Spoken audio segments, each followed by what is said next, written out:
People are absolutely convinced there's more to this than meets the eye. Do you think this inquest draw a line under the whole thing? Yes, good morning both. Well, we all hope it will. The problem you've got with social media, it's a platform for, in many ways, the minority, and it's that the vocal minority who are able to voice an opinion. And one of the biggest areas I think that should change is the ability for that individual to see how many people have viewed, liked, reposted, or shared their comment, because that's where they get the kick from. They think they're popular. They think, they become, unfortunately, that word influencers. They think they're influencing other people. Take that away so they don't have that little benefit of, oh, I'm really popular. Then you're taking away the fact that of the reason why they're actually thinking they're justified in doing it. Will this actually draw a line under it? I hope so, because as from the outset, from the police investigation, they always were dealing with this as a high-risk missing person and a disappearance that involved the river either accidentally or possibly deliberately. John, that's a very good defence of the coroner and whatever, but we're all supposed to sit and say, well, the coroner has decreed, therefore that is what happened. This is just his best guess. Eamon, you're right. It'll always be some sort of guess, but you did hear from 20 witnesses who are able to go through things like the cold water shock that could have happened. So what we do know is that, unfortunately, this wonderful mother, wife, daughter, sister died as a result of drowning. We know that.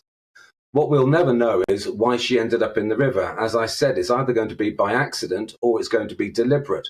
The police always knew that. So therefore, you have the situation, if it's by accident, she could have easily slipped, fallen down the bank and into the river.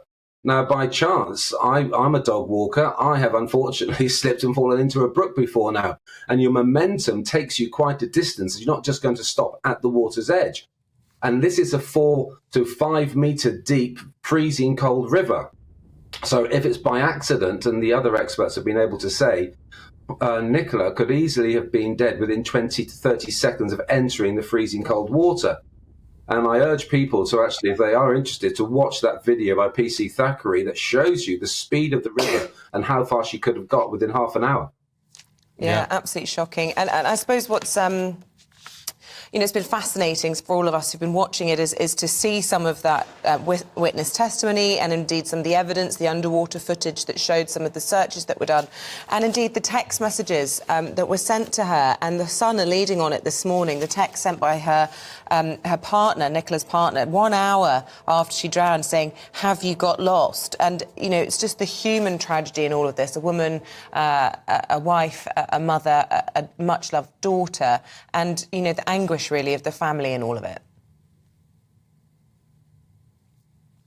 Exactly, and that's what we must not forget, and that's where we are with this. And I have to say, as a former detective, former police officer, that's exactly the approach the police took, and they were congratulated, especially the family liaison officers. And that's the approach they took, and they never really waned from that. And the good old ABC of policing, they checked everything, and they were eliminating things before they came to any sort of conclusion. And of course, were pressured into letting people know that they were treating this as a high-risk misper because of what happened before. And of course, you see the timeline now, and going back to that video, that 30 minutes to 60 minutes after, when that text after she fell in the river, well, she would have been that mile away. That river was very quick, especially after the weir, where it became very tidal and would carry Nicola Bulley, unfortunately, a long way from where she actually entered the water in the first place.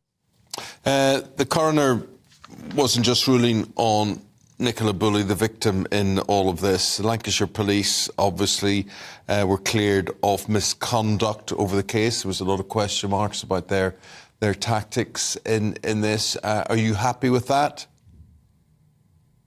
Yes, absolutely. I think the investigation, and I think how they dealt with it from the outset, as I've always said, that they dealt with it very professionally. They weren't going to listen to the rumour mill, the conspiracy theorists, And with all the pressure that's been put under them, on them, rather, with people turning up, having their selfies at the scene, and then getting onto social media, eventually they're pressured into actually saying, well, this is the reason. These are the reasons why we're dealing with this as a high-risk whisper. These are the reasons for this. But as I said at the start, Eamon, the fact is that they knew that they'd entered the river either by accident from slipping in or deliberate. Well, once you start to eliminate things and you see from evidence what's left at the scene and what isn't at the scene, as well as you said, these text messages, from the outset, they believed this was an accident, a tragic accident involving the river, and they never waned from that. So yes, I do welcome the watchdog's decision on this. They referred themselves, and of course they were under a lot of pressure, but at the end of the day, that was a good investigation carried out by, and someone like Superintendent Rebecca Smith deserves the praise that she gets. John Taylor, really appreciate your analysis on things. John's a former Metropolitan Police detective. Thank you for speaking to us today.